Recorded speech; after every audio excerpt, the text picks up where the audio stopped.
Bueno, hola, buenas noches a todos aquí desde Palma.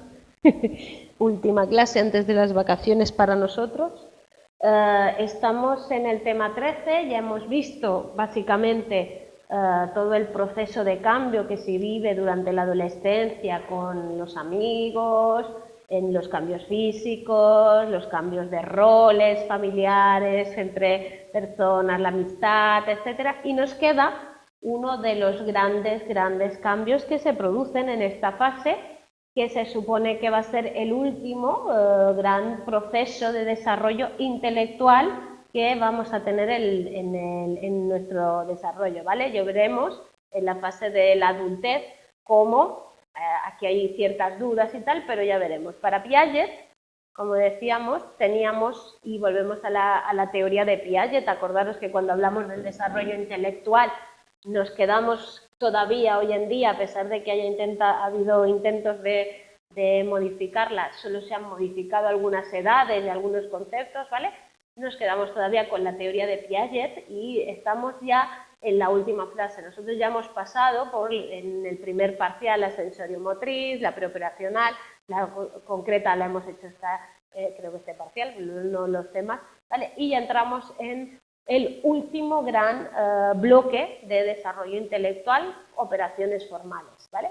Entonces, entre los 8 y los 11 años, acordaros que todavía estamos entre operaciones concretas ya en la segunda fase, ¿vale? Los niños adquieren muchos conocimientos, procedimientos, formas de resolver tareas, incluso mayor control metacognitivo de lo que ellos mismos pueden saber o de su propio conocimiento sobre cómo conocen, cómo aprenden, tal, ¿vale? Y todo esto hace que los niños vayan mejorando intelectualmente y puedan, pues, responder a muchas más tareas, a muchas más actividades lógicas, con un lenguaje más desarrollado, mejores hipótesis o mejores conclusiones, etcétera, ¿vale? Pero ese desarrollo cognitivo destaca que hemos pasado durante un proceso largo, hasta ahora que estamos en la adolescencia, en que antes teníamos que ver las cosas y tocarlas y hacer todo lo que con cosas delante. Empezamos a poder manipular y a ver diferentes operaciones, la reversibilidad, todas esas cosas, ¿vale?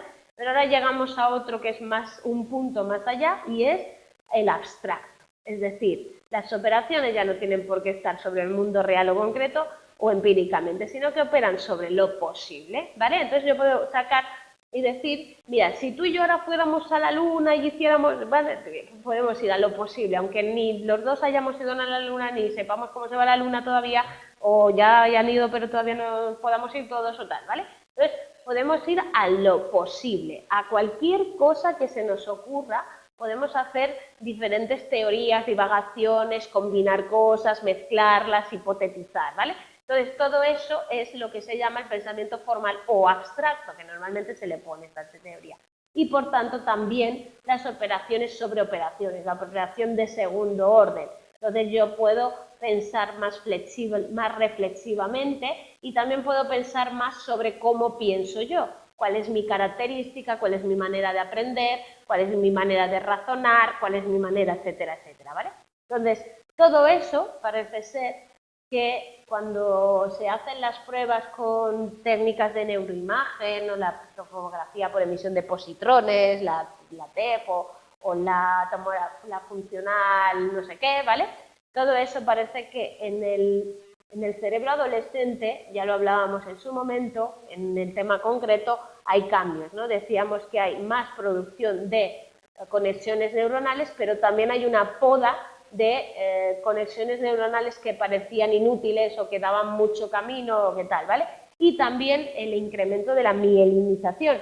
Como vosotros sabéis, una neurona con mielina permite que todo el proceso de pensamiento, en este caso, el proceso de comunicación de las neuronas sea mucho más rápido, ¿vale? Porque saltan, pues la mielina permite hacer pues esa velocidad en cuanto a los impulsos nerviosos, ¿vale? Por lo tanto, todos esos cambios que estamos viendo ahí, conexiones nuevas, más conexiones, sobreproducción de conexiones, más velocidad, quitar todo lo que sea inútil, parece que ayuda en esas funciones ejecutivas y mejora pues esta capacidad y esa flexibilidad mental que caracteriza a esta nueva fase del desarrollo intelectual, ¿vale? Entonces explica ese gusto de los adolescentes de teorizar y de generalizar y de pensar cosas raras o cosas diferentes y de mezclar temas y de, pues nada, como los llamo yo, los filósofos, que te sueltan unas de, he pensado que tal y cual, no sé qué, y si haces esto y si quitas aquello y tal y cual, porque el mundo, y entonces te hablan de cómo resolver todos los conflictos que tenemos. Y es que los adultos tenemos conflictos porque nos da la gana, porque viene un adolescente y nos lo soluciona todo. No soluciona no me quiero meter en bregados, pero no soluciona la política, las creencias, los valores, no lo arregla todo ello, su teoría y su generalización, ¿vale? Entonces ahí tenéis que les encanta elaborar y formular teorías abstractas, ¿vale? Y luego comprobarlas si se puede y tener esa capacidad, como lo llamaba Merlin Donald, de cultura teórica, es decir, voy a ir pensando en cómo se puede hacer, en otro tipo de cosas. Entonces, Piaget trata de explicar cómo se consigue todo eso, ¿vale? Entonces, ha sido criticada esa prueba de la lógica del niño, la lógica del adolescente, porque se centra en las descripciones estructurales de la capacidad cognitiva del estadio y no en procedimientos y estrategias concretos de resolución. Es decir, lo que hacen en esta teoría es que nos hablan otra vez de estructuras cognitivas, de procesos generales, pero no nos habla de cómo cada adolescente, cada sujeto en concreto aplica o cuál es el procedimiento por el cual se produce este desarrollo, ¿vale? Por lo tanto, ellos hacen siempre esa descripción de la competencia y no de la actuación, ¿vale? La competencia es qué puedo llegar a hacer, ¿no? Conocimiento, capacidad que poseen los seres humanos y que les permitirá, en teoría, ¿vale?, enfrentarse a determinados tipos de tareas o problemas, ¿no? Entonces estamos hablando de que yo, en teoría, puedo, pues, no sé, correr una maratón o puedo tal o pero cual. Y luego está en la actuación, es decir, el punto donde yo realmente manifiesto eso que se supone que puedo hacer, ¿no? En términos de lenguaje, por ejemplo, que lo explicamos cada curso, es hasta donde yo tengo mucho vocabulario, que es la competencia, y hasta donde yo luego a la hora de hablar, hablo con todo ese vocabulario, que sería la actuación, ¿no? Yo tengo una capacidad, una competencia, pero no quiere decir que yo en mi actuación utilice todos esos recursos, ¿vale? Entonces, ¿qué actividad hicieron en el Inneler y Piaget en su, ahora hemos dicho, criticado estudio de la lógica del niño a la lógica del adolescente? Pues ellos propusieron la tarea del péndulo, ¿vale? Simplemente la tarea del péndulo era con niños de 11 a 15 años, donde ellos tenían que explicar el péndulo, ¿vale? Esto es el péndulo, clan, clan, clan, clan, ¿vale? Y ellos tenían que explicar y analizar o explicar cómo se producía ese movimiento del péndulo y qué factores, físicos, lógico-matemáticos, ¿vale? Proporción, correlación, tal, estaban implicados, ¿no? Entonces, ¿qué propósito? Que los niños y adolescentes descubrieran cómo se producía el movimiento en el péndulo, ¿vale? Pero no querían evaluar si sabían el conocimiento académico ni nada de esto. También querían ver qué verbalizaciones daban para resolver el problema, ¿vale? Y las contrastaciones que utilizaban en la solución. Ahora lo veréis, ¿vale? Todo se define. Y luego también se presentaba el péndulo constituido por un yeso, ¿vale? Péndulo, una cosa que vuela, ¿no? Que está colgando aquí, ¿veis? Así, ¿vale? Y lo tenéis allí puesto en dibujitos. Entonces, ¿ellos qué querían hacer? Pues la pregunta era el nivel de oscilación, ¿vale?, del péndulo, a qué se debería, ¿no? El péndulo lo tiraban, lo hacían mover y luego preguntaban. Tiene que ver con la longitud, con el peso, con la altura, con la fuerza, ¿vale? Entonces ellos se sabe que el único factor de oscilación es la longitud del hilo, ¿vale?, que todos los demás no tienen nada que ver con esa oscilación, y que a menor longitud del hilo, ¿vale?, mayor frecuencia, y a mayor longitud, menor frecuencia, o sea, tiene una relación inversa. Entonces, para llegar a este pensamiento, pues hay que ir probando variables, manteniendo unas fijas y solo una cambiando y las otras fijas, ¿vale? Entonces lo que fueron es a esos chavales de 11 a 15 años que empezaran a ver cómo razonaban, cómo intentaban o cómo pretendían solucionar el problema llegando a la solución, a la respuesta, ¿vale? Entonces, para eso habría que determinar pues, diferentes capacidades y diferentes factores que se relacionarían con poder solucionar esa tarea. ¿Vale? Entonces, hablan de las edades del preoperatorio, 6 años, estamos en operaciones concretas en 10, y ellos hablan de dos estadios. O periodo de las operaciones formales, subperiodo formal incipiente, es decir, que parece que empieza a aparecer ese pensamiento formal abstracto diferente, pero todavía no ha aparecido, está incipiente, ¿vale? O el estadio 3B, donde ya aparece ese periodo formal avanzado, ¿vale? Entonces, según estos autores, a un niño de 6 años tú le das lo del péndulo, ¿vale? Y entonces, indiferenciación del péndulo, el péndulo ¿por qué se mueve? Pues porque le he empujado fuerte, ¿no? Entonces, al final, pensad que estamos hablando de una fase evolutiva que ya hemos conocido, ya hemos estudiado, donde el niño cree que las cosas se funcionan porque él las mueve y porque se le empuja, pero no es capaz de entender otra cosa o otra variación o otra cosa más allá de la acción de él hacia el mundo, ¿vale? Simplemente todavía estamos en el clásico o la fase del egocentrismo, por lo tanto el péndulo se mueve si yo lo muevo, es un poco la conclusión, ¿vale?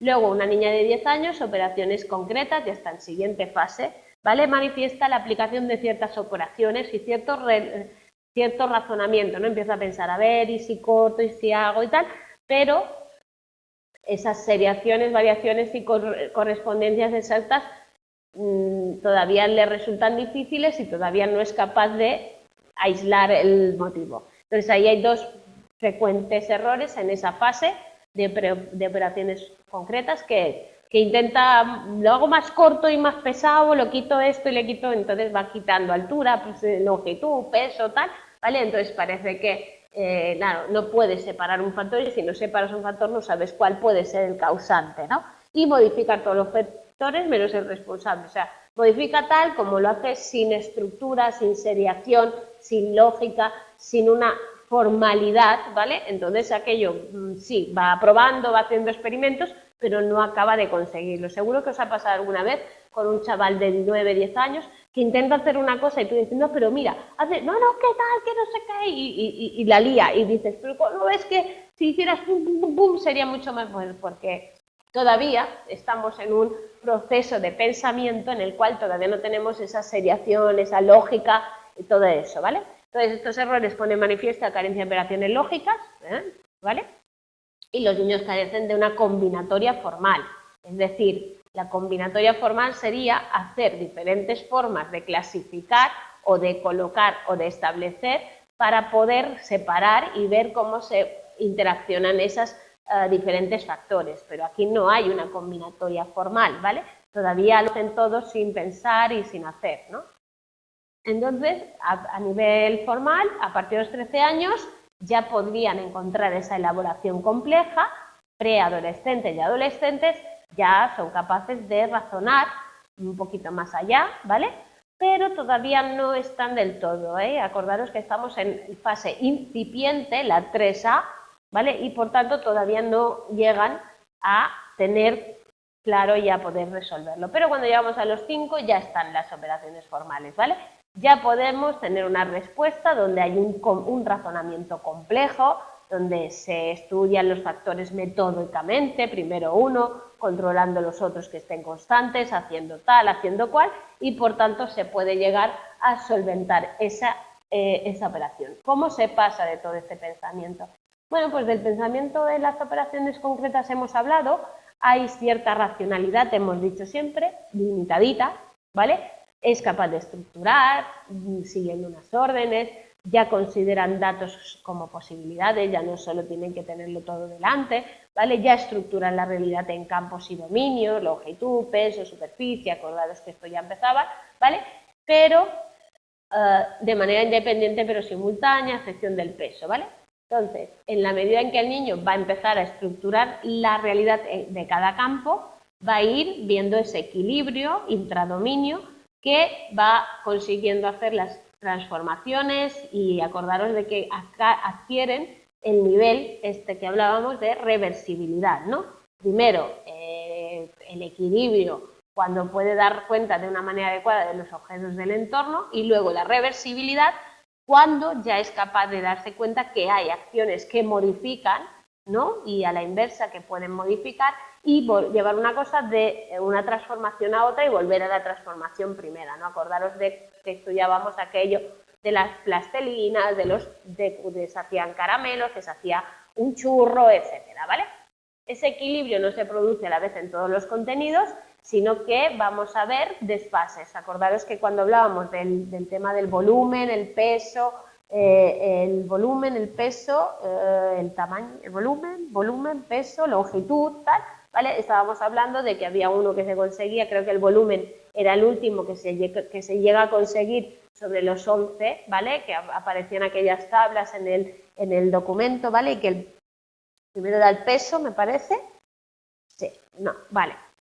Y entonces acordaros que no todos se alcanzaban al mismo nivel, ¿vale? Así que ese equilibrio en las operaciones se habla en el interior de un campo de conocimiento, pero cada dominio se logra pues formar estables de equilibrio, ¿no? Vamos a ir, no me cuadra, acordaos que el equilibrio era yo consigo ver la realidad, tener un equilibrio con mis esquemas, aparece algo, me produzca desequilibrio y tengo que volver a equilibrar mediante asociación, asimilación, acomodación, ¿vale? Entonces eso era el desequilibrio, ¿vale? Entonces se da con ello una paradoja en que cuanto mejor analiza concretamente la realidad, más datos se encuentra que no puede interpretar. Es decir, cuanto yo más capacidad tengo de relacionarme con el mundo, de ver más cosas, de tal, pero no puedo explicarlo todo. ¿Por qué? Porque no todo se encuadra en los esquemas del pensamiento concreto. Hay que ir un poquito más allá, ¿vale? Entonces se crea el desequilibrio y entonces el sujeto, ¿qué hace? Pues intenta coordinar operaciones, mezclar, ¿vale? Y hacer eso. Entonces, esas dos estrategias, coordinación los resultados de las operaciones concretas para que no me contradigan los esquemas que yo tengo, el equilibrio, ¿vale? O combinar cosas directamente entre sí o las propias operaciones, hace que yo llegue a lo que Piaget y Neller llamaron operaciones de segundo orden, que es combinar resultados y operaciones, ¿no? Y eso serían las operaciones formales. Entonces ahí tenéis un poco la diferencia. Este cuadro no está en el libro, lo saqué yo hace unos años y me pareció que era interesante. El pensamiento concreto resuelve los problemas al azar, da soluciones, sí, 4, no, 20, no, por lo largo, no, por lo ancho, porque es largo y pesa mucho, ¿vale? Mientras que el pensamiento formal busca diciendo, a ver, ¿por qué puede ser? ¿Qué tal? Pues venga, controlamos, tal. Entonces, el pensamiento concreto sigue apegado a la realidad, mientras que el pensamiento formal sobre lo posible. ¿Qué podría pasar o qué podríamos hacer o cuáles serían las alternativas? Pero todo posible, ¿no? Porque lo que está pasando no es exactamente todo lo posible, ¿verdad? Utilizar datos inmediatos, mientras que el procesamiento formal usa el conocimiento previo. Actuar sobre objetos, mientras que el pensamiento formal razona de manera verbal. Ahora hablaremos de la lógica proposicional, ¿vale? Acordaros que allí hablábamos de la lógica de clases que íbamos colocando. Combina elementos y los compara, aquí los combina, los sistematiza y los coloca y los añade y los quita, ¿vale? Multiplicación de ensayos, aquí factores, qué pasa, por qué pasa, cómo pasa, pam, pam, pam, y aquí en el pensamiento concreto, en razonamiento empírico-inductivo, de muchos casos a una generalización, mientras que en el razonamiento formal ya pasamos de hacer una hipótesis y buscar, ¿vale? Como el hipotético deductivo, pero que ahora vamos a ver, ¿vale? Entonces, las características de ese pensamiento formal, uno, estructuras de operaciones concretas, que no están coordinadas, que no son generalizables, ¿vale? Con limitaciones en el pensamiento concreto. En el Piaget hablan de que en las operaciones formales ya entramos en un cambio intelectual tanto cualitativo como estructural, ¿vale? Entonces los sujetos ya no tienen que pensar en lo inmediato, ya pueden ser capaces de pensar de forma abstracta. Entre los 11, los 12, 13, etapa incipiente, acordaros, etapa 3A, incipiente, y a partir de 14 y 15, etapa 3B, avanzado. Ya estamos dentro de todo el pensamiento formal, ¿vale? Y distinguen esas propiedades generales y funcionales y las estructuras del lenguaje lógico-matemático que ya nos permiten dar cuenta de que empieza a darse un cambio a nivel cognitivo, ¿vale? Y por tanto se entienden las cosas de otra manera. El primero, características. Una, lo real es un conjunto de lo posible, ¿vale? Entonces, yo veo una realidad, yo vivo una realidad, pero esa realidad no es todo lo que puede pasar, es una parte o una parte de ese posible. Entonces, lo posible ya no es una prolongación de lo real, sino que es al contrario. Lo real está sometido a lo posible, ¿vale? Entonces, la realidad, que son los hechos, no son el punto de partida de la solución, solo los admitimos después de verificar que eso es lo posible con esta situación dada. Es decir, si yo tengo que hacer una solución de problemas, voy a dar muchas soluciones y todas posibles soluciones, pero luego voy a ver cuál es la realidad, y la realidad será una y tendré una respuesta, o tendré una posibilidad de poner en marcha otra, ¿vale? Entonces, el punto de partida es ahora lo posible, todo lo que se podría hacer, todo lo que se podría conseguir, todas las hipótesis que se podrían generar a partir de una realidad, ¿vale? Lo cual no tiene por qué ser necesariamente algo que vaya a hacer realmente, sino es, bueno, pues tal. Entonces podríamos ponernos a pensar en el viaje que vamos a hacer este verano, ¿no? Que vamos a ir a Nueva Zelanda, por ejemplo, allí a pasear, a ver a ver el campo y las tribus y todos estos rollos y no sé qué y tal, pero luego lo real es que no nos vamos de viaje, por ejemplo, o que nos vamos a otro sitio. Pero bueno, podríamos hacer los viajes posibles y luego los reales, ¿no? Carácter hipotético deductivo, lo que decíamos antes. Ya no estamos hablando de buscar de los casos concretos sacar, ¿vale? Que sería el inductivo, sino que yo hago una hipótesis y luego compruebo si en la realidad esa hipótesis tiene fundamento, ¿vale? En las diferentes situaciones o las diferentes. Entonces ahí tenemos que deducir, ¿no? Y contrastar las cosas de mi hipótesis en la realidad, que sería el hipotético deductivo, que es algo que habéis estudiado en la parte de investigación y todo esto, ¿vale? Entonces, entre unos niños y otros hay diferencia. Uno, los adolescentes del periodo formal son capaces de descartar mentalmente hipótesis primitivas. No, esto no cuadra en tal, no tienen que ir a comprobarlas, no tienen que comprobarlo todo, ¿vale? La comprensión de los problemas y los fenómenos a los que se enfrentan le permite construir nuevas hipótesis diferentes, avanzadas, compuestas, etcétera, ¿vale? Y adolescentes formales comprueban empíricamente esas hipótesis formuladas. Es decir, yo hipotetizo y luego veo si en la realidad esa hipótesis que yo he montado va a darse o no darse con hechos reales, ¿vale? Y lo compruebo. Entonces, el carácter proposicional, eso que hablábamos del pensamiento basado en enunciados verbales, ¿vale? Recordad que las proposiciones son esos pensamientos verbales que tenemos escritos en nuestro cerebrito nosotros, ¿vale? Y entonces, a partir de aquí, el lenguaje se va a convertir en algo sumamente prioritario, ¿vale? Y entonces, sumamente importante para clasificar, relacionar, todo esto, ¿vale? Entonces, aquí tenemos la lógica proposicional, es una lógica que opera sobre proposiciones, y una proposición es una declaración verbal sobre cosas que tienen valores, verdadero o falso, ¿vale? Entonces, Pilar está explicando, sí, verdadero, punto, eso es una proposición, ¿vale? Dicha lógica añade la herramienta mediante la cual se puede realizar todas las combinaciones posibles del pensamiento, conjunción, disyunción, tal, ¿vale? Entonces yo puedo hacer proposiciones y unirlas, separarlas, contradecirlas, negarlas, etcétera, ¿vale? Y entonces todo eso forma parte de algo que vosotros tenéis que entender, que es la lógica, pero ahora la veremos, ¿vale? Entonces la combinación también. Existe además la posibilidad de buscar soluciones de un problema, de construir un conjunto de posibilidades que incluyan todas esas combinaciones de variables presuntamente implicadas, ¿no? Entonces puedo mezclar, si mañana sale el sol y además sale el sol y además hemos quedado y además nos vamos a no sé dónde y además hacemos ¿vale? Entonces ese carácter combinatorio es inducido por esa proposicional, ¿vale? Yo voy haciendo proposiciones si, de, ta, las voy sumando y luego tengo que sacar también esas características estructurales que permiten combinarlas, ¿vale?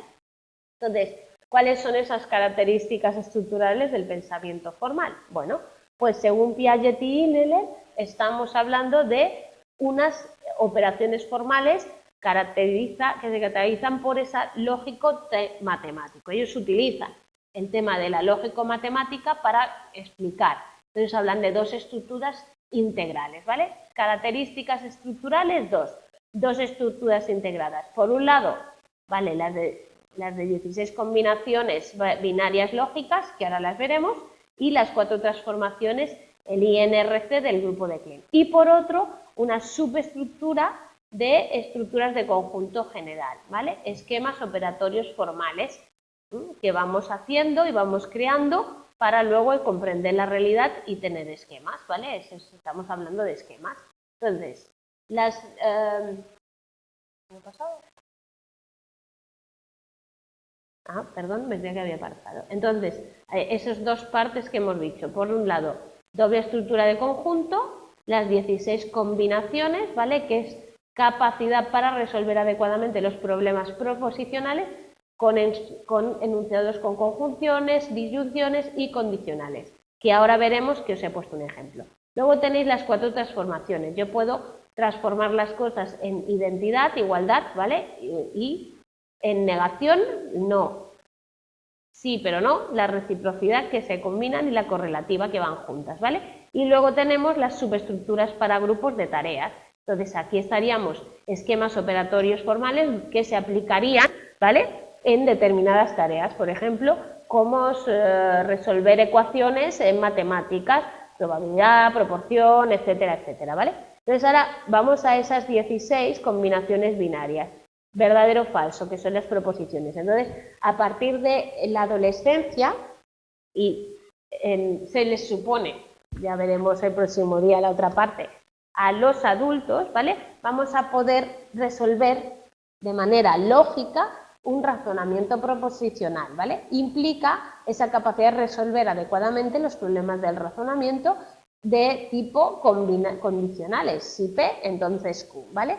Pero es algo que dificulta a niños, pero también a adolescentes. Entonces, os quedáis con la idea de que, y porque saldrá en el próximo tema, las proposicionales condicionales dificulta para solucionar las proposiciones condicionales, ¿vale? Parece que si estamos en la adolescencia, aplicamos la lógico-matemática hasta 16 combinaciones que ahora veremos, ¿vale? Todos tendríamos que poner, sin embargo, cuando hablamos de proposiciones condicionales tipo si P, entonces Q, tanto niños como adolescentes como muchos adultos seguimos teniendo dificultades para solucionarlas. Pero ahora os pongo las 16. Mira, las 16 son estas. Esto que está en azul significa que las he añadido yo, ¿vale? Entonces aquí tenéis las diferentes: afirmación completa, negación, conjunción, incompatibilidad, disyunción, negativa, implicación, tal, ¿vale? Está sacado de este libro, que es el libro que yo utilicé o que a nosotros nos dieron para estudiar a Piaget, ¿vale? Entonces os he puesto un ejemplo, ¿vale? Esto es un ejemplo también del mismo libro, ¿vale? Entonces cada uno lo podéis dar. Entonces, ni, solo P, solo Q, ¿vale? P, Q, hay caballos negros, yeguas blancas, ¿vale? Entonces tenéis ahí una ¿vale? Y tal, y mezclar y combinan, ¿vale? Entonces eso es la lógica. Si, entonces Q. Si no P, entonces no Q. Si no Q, ¿vale? Entonces sería un poco esta idea, ¿vale? Que nosotros somos capaces de ir aplicando, excepción de la condicional, que parece que si P, entonces Q, sigue teniendo problemas todo el mundo, y lo veremos en la próxima. Por ahí tenéis otro rasgo lógico de ese pensamiento formal, es la reversibilidad.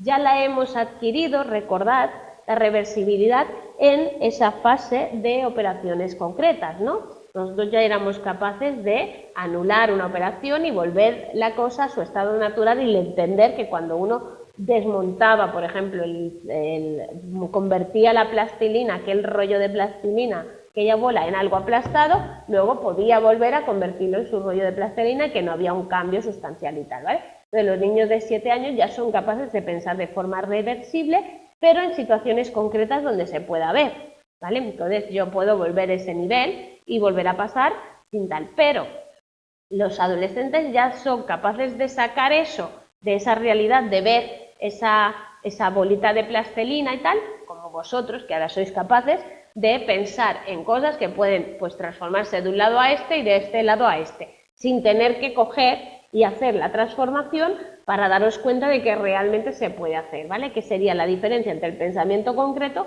y el pensamiento formal o abstracto, que en el pensamiento abstracto no tenemos que hacer, ya lo podemos ver sin necesidad de manipular o de tocar, ¿vale? Además para dar cuenta de esa reversibilidad, Inner y Piaget proponen otra estructura, que es el conjunto, ¿no? Cualquier tipo de conjunto que comparten propiedades. Composición. Dos grupos pueden ser combinados para formar un grupo más amplio que los incluya, ¿no? Entonces, fruta, naranjas.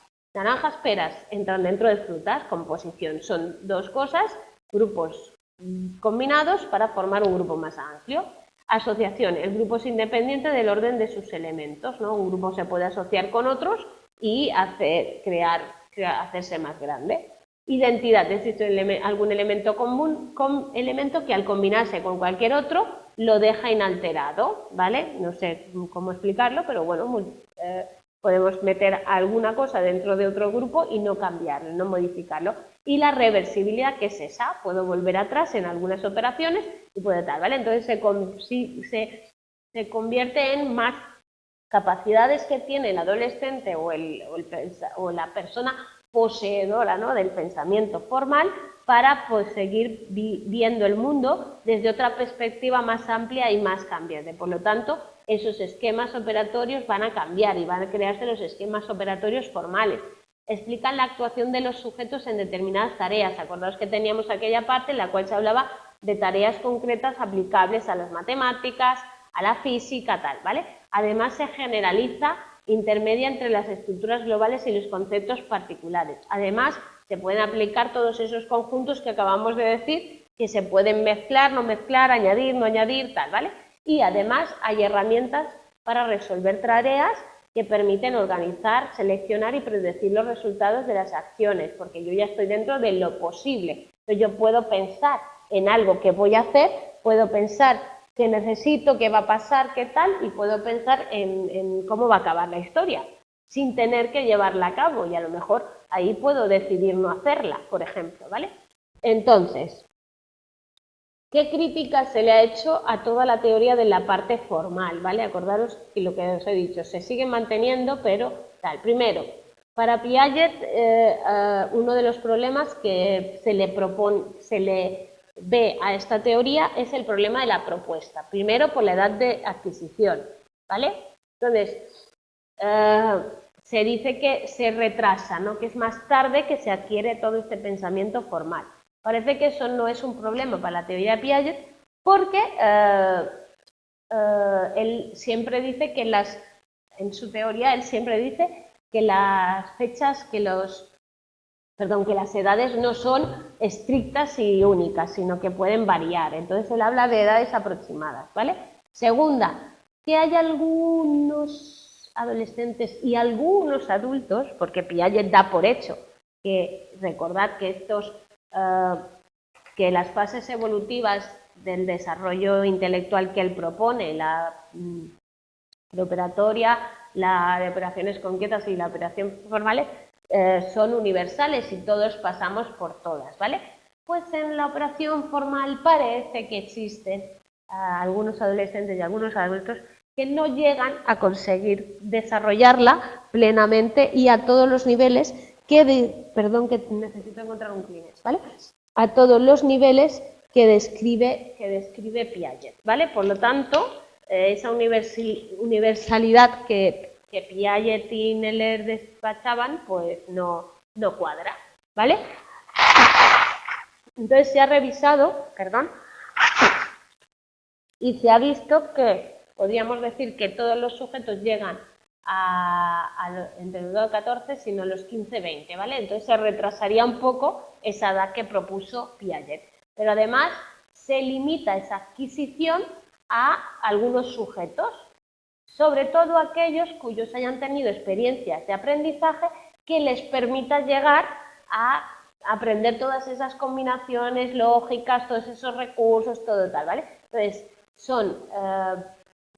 se les supone que no todos llegamos a las mismas conclusiones o capacidades, sino que en función de terrenos laborales, tal, que también lo veremos en el próximo episodio, vamos a poder, por la profesión, perdón, está aquí, por la profesión, vamos a llegar a unas cosas o a otras, es decir, Pilar como psicóloga ha llegado a un conocimiento formal. María, que es matemática, ha llegado a otro conocimiento formal que no tiene por qué ser exactamente el mismo al que ha llegado Pilar en función de esas especializaciones y tal, puede variar, ¿vale? Sin que la utilización de esas estructuras sea exactamente la misma, es decir, no las utilizamos igual, ¿vale? Más críticas a todo esto. Bueno, la teoría piagetana del pensamiento formal sufre en los 80 toda una destrucción y una disolución. ¿Por qué? ¿Hay un cambio evolutivo realmente en la adolescencia? Bueno, en los años 70 se hablaba de edades más tempranas a las propuestas por Piaget que eran capaces de resolver estas actividades que él había propuesto como partes de las formales por niños más pequeños, pero habría que simplificarlas. Entonces ahí hay una crítica de que esos estadios piagetanos en general y las operaciones en particular, ¿vale? Por lo tanto, ya os he dicho que a Piaget se le critica. Surgen dos alternativas, por un lado las innatistas que dicen que nosotros ya tenemos eso aquí por innato tal y que luego según la experiencia se va a desencadenar que se desarrolle o no se desarrolle, ¿vale? Esa parte que tenemos innata todos, y luego las teorías de dominio específico que hablan de que el desarrollo cognitivo no ocurre igual en todas las áreas o dominios, sino que el sistema cognitivo va a ir desarrollándose según funciones, especialidades, cosas que vayamos probando, ¿vale? Estas son dos teorías alternativas que surgen a que se critique a Piaget ese de esto, y entonces ambas consideran que los cambios se producen con el fin de la infancia y son por acumulación de conocimientos, no son porque se produzca un cambio estructural y ese cambio matemático, lógico, formal del que hablan Piaget e Inneler, ¿vale? Por lo tanto, estos cambios se producen en el desarrollo de la cognición, producto de una cantidad mayor de conocimientos en niños y niñas, no responden a la emergencia de estructuras cognitivas, que es lo que dice Piaget, sino que son cambios cuantitativos por acumulación de aprendizajes y de cosas que uno va viendo, ¿vale? Luego tenemos los cambios en el pensamiento que se producen con la llegada de la adolescencia, son cambios cualitativos y estructurales, como propone la teoría piagetana, pregunta, donde se produce un cambio cualitativo, parece, hay una emergencia de nuevas formas de pensamiento, ¿vale? Porque vemos que en los niños de 11 años ya parecen mostrar nueva capacidad cognitiva, donde ellos ya pueden hacer un análisis más formal de las situaciones, de las cosas, de las posibilidades, de las diferentes perspectivas, de los factores y tal, y un cambio estructural sería la emergencia de nuevas formas de pensamiento que son el resultado de la emergencia de nuestras estructuras cognitivas, ¿no? Entonces todos esos cambios estructurales son cualitativos, pero no todos los cambios cualitativos son estructurales. Es decir, Neyman habla de que en 3 años consecutivos de actuación en tareas formales de 3 grupos parece que hay combinaciones, permutaciones y tareas de correlación, que hay un desfase entre unas y otras, ¿vale? Que también es cierto que aparece un nuevo tipo de pensamiento, que él lo corrobora, ¿vale? Pero que hay un desfase también en esas tareas y dependientes del mismo esquema formal. Es decir, son tareas que se realizan en teoría bajo la misma lógico-matemática esa que nos han dado de base, pero que en realidad no aparecen todas. Por lo tanto, eso volvería a señalar la respuesta a que esos cambiamientos no exactamente se dan todos en la adolescencia y en el esto, ¿vale? Luego, el Portano, ¿vale? También hace un estudio con 80 niños y habla también de gran diferencia en puntuaciones que parecen ir en contra de esa estructuración o esa concepción estructural del pensamiento, que hay desfase entre las tareas que se supone que se generan a partir de la misma base según Piaget en este momento en el pensamiento, ¿vale? Y hay conductas típicas formales que aparecen a partir de los 13 años y no antes o después, porque hay mucha variabilidad intraindividual, ¿vale? Es un mismo sujeto, puede tener conductas de diferentes niveles formales, lógico-matemáticos, ¿vale? Lógico-formales o hipotética y las proposiciones y el no sé qué, ¿vale? O otros, y que no están establecidos o que sigan un proceso tan metido en un estadio completo, ¿vale? Pero recordad que Piaget esto ya avisaba de que él no creía que se diera todo de golpe y tal, pero bueno, son críticas que aparecen. Shire, por ejemplo, utiliza 5 tareas de las de Inele y Piaget, que es la oscilación del péndulo es una, luego está la balanza, el plano inclinado, ¿vale? La combinación de líquidos y la flexibilidad de varillas. Esto si leéis acerca de los experimentos que llegaron a realizar Inele y Piaget, algunos de ellos ya los hemos leído documentados, ¿vale? Donde pues resultaron que había una homogeneidad en esas puntuaciones, con lo cual da a favor de la investigación de Piaget. Entonces, esos 3 estudios son diferentes, con edades diferentes y con materiales y procedimientos diversos, lo cual nos impide poder dar una respuesta y decir que sí, que exactamente son lo mismo y por tanto valorar lo mismo y tal. Por lo tanto, Share usó un procedimiento estandarizado de lápiz y papel para evaluar, a ver, de una manera más precisa todos esos criterios. Entonces, ¿qué encontró? Que los datos aportados de las investigaciones de contrastación no son concluyentes, por lo tanto no podemos ni verificar la hipótesis piagetiana sobre todo un cambio estructural del pensamiento formal, ¿vale? Y entonces aparecen los neoestructuralistas o neopiagetianos que proponen un estadio abstracto, la existencia de un estadio abstracto formal, ¿vale? Eliminan toda esa descripción lógica piagetiana. No os preocupéis que esto el año que viene en desarrollo 2 lo vamos a ver más profundamente, porque los neopiagetianos lo que hacen es coger las teorías de la información, incorporando la memoria a corto plazo, incorporando tal, ¿vale? Y quitan estas descripciones lógico que hemos dicho de SIP entonces Q y ta, ¿vale? E intentan limitar su estructura dando una influencia de otro dominio específico e introducen datos del procesamiento de la información, ¿vale? Entonces, en desarrollo 2, el año que viene, el tema creo que es el 2 o el 3, va totalmente dedicado a entender un poco esta incorporación a la investigación de Piaget de los nuevos conocimientos que se van adquiriendo a través de la teoría de la información, ¿vale? ¿Es posible explicar los problemas de generalidad y consistencia que plantea la actuación de los sujetos en las tareas formales? Bueno, pues Gray, desde una teoría piagetiana, propone 2 enfoques o perspectivas para dar cuenta de esos problemas de generalización y consistencia, ¿no? Entonces, uno, influencia del conocimiento exógeno del propio sujeto, es decir, lo que el sujeto ya sabe, y otro es ya la construcción interna del conocimiento del propio sujeto. Perdón, la creación interna del pensamiento, que sería lo endógeno. Exógeno, lo que viene de fuera, lo que he ido aprendiendo, lo que he ido viviendo, y endógeno, mi propia estructura o capacidad, ¿vale?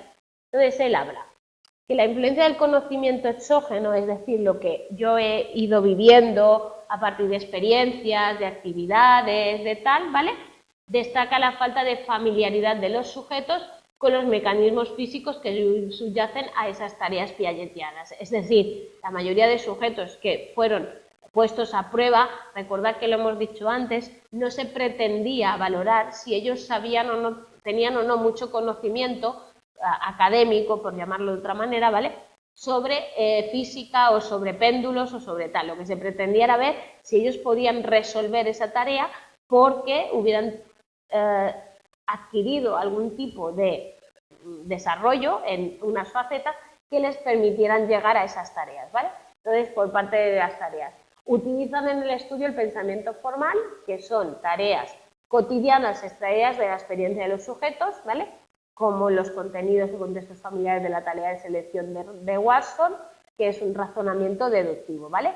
También la veremos el curso que viene. Consiste en una tarea en la cual se presentan 4 situaciones, ¿vale? Os la explico así por encima, pero el próximo día la veremos, pero bueno, cómo hay que descubrir y es que son 2, perdonad, es que no me tengo que acordar.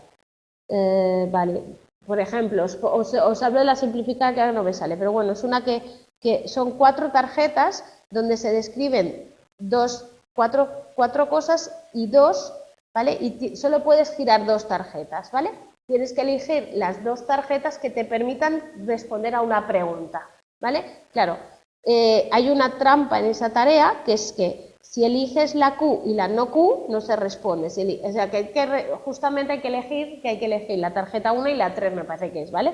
Entonces, todo eso se tiene que deducir y la mayoría de personas, adultos, ¿vale? Que esto lo veréis porque es la PEC de Desarrollo 2, también. Es una de las 2 que podéis elegir para hacer el año que viene, si no la cambian, ¿vale? De Desarrollo 2, en tercero, ¿vale? Entonces, lo que haces es tener que deducir, ¿vale? Que puedes... Ay, que se me ponen los pelos de punta. Yo creo que es que tengo electricidad. Que puedes elegir qué tarjeta, pero eso lo tienes que hacer deductivamente. Si lo haces de manera sin pensar o tal, te equivocas. Y además la mayoría de personas se equivocan, ¿vale? Ya lo veréis. Entonces la familiaridad no siempre produce efectos beneficiosos, porque hay dos tareas que son más familiares y que parece que tienes que ser la que haces, incluso después de simplificar las tareas, ¿vale? Hay quien sigue mostrando dificultades en el pensamiento formal, ¿vale? Entonces, si estuviéramos, destaca la falta de familiaridad de los ojitos con esos mecanismos, ¿vale? Y, por otro lado, la segunda parte es el cómo se construye internamente. Entonces, él habla de ese carácter adaptativo de las estructuras formales del pensamiento piagetiano, ¿vale? Que sería eso de que hemos nacido y vamos asimilando y pudiendo hacer más cosas porque se van desarrollando y construyendo, ¿vale? Unos aprendizajes, pero podemos preguntarnos hasta qué punto el razonamiento formal es adaptativo en entornos sociales del ser humano. Es decir, claro, si yo por adaptación al entorno tengo saber lógica matemática aplicada a no sé qué, pues entonces sería adaptativo que yo y que todos, si todos lo tuviéramos que saber, que todos generáramos esas estructuras para poder aplicar la lógico-matemática adaptativa no sé qué, ¿vale? Pero si no todos necesitamos en todos los entornos realizar eso, pues a lo mejor no es adaptativo tener eso, ¿vale? Por lo tanto, es probable que el análisis formal solo tenga sentido en algunos contextos particulares y no sea necesariamente adaptativo. Es decir, si vuelvo al ejemplo de antes, Pilar psicóloga necesita tener unas habilidades concretas que le son adaptativas para esto y para eso tener unas estructuras, mientras que María la matemática, para ser adaptativo a su función y a su labor y a tal, necesita otras cosas y por eso, si ella desarrolla eso, eso es adaptativo para ella. Pero no tiene sentido que una persona que no necesita algo, por adaptación, tenga que desarrollarlo, ¿no? Sería un poco la idea. Entonces, esta perspectiva resalta el carácter peculiar del periodo formal, dependiendo ya de instrumentos de desarrollo sociales específicos, algo que se ha ido resaltando por autores del enfoque sociocultural, ¿vale? ¿Qué pasa? Que veremos en la próxima clase cómo esto que nos está diciendo aquí, la fase más larga de nuestra vida, que es la fase siguiente, ya vamos a la adultez, ¿vale?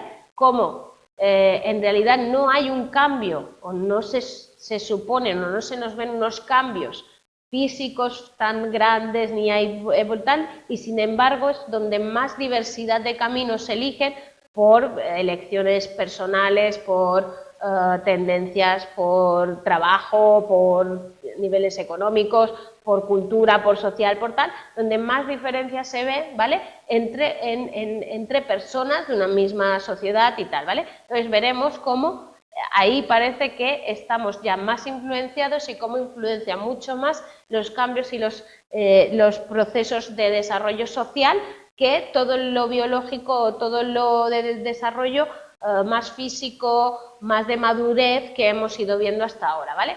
Entonces vamos a dejar ahí abierto en esta parte y retomamos con la adultez después de Semana Santa, ¿vale?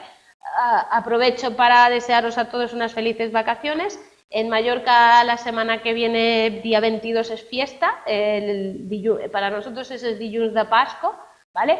Por lo tanto, retomamos las grabaciones el día 29, ¿vale? Pues nada, que descanséis, que paséis unas buenas vacaciones, una feliz Pascua, repasad que ya nos queda poquito, que solo nos quedan 3 clases más y muchos ánimos. Hasta luego.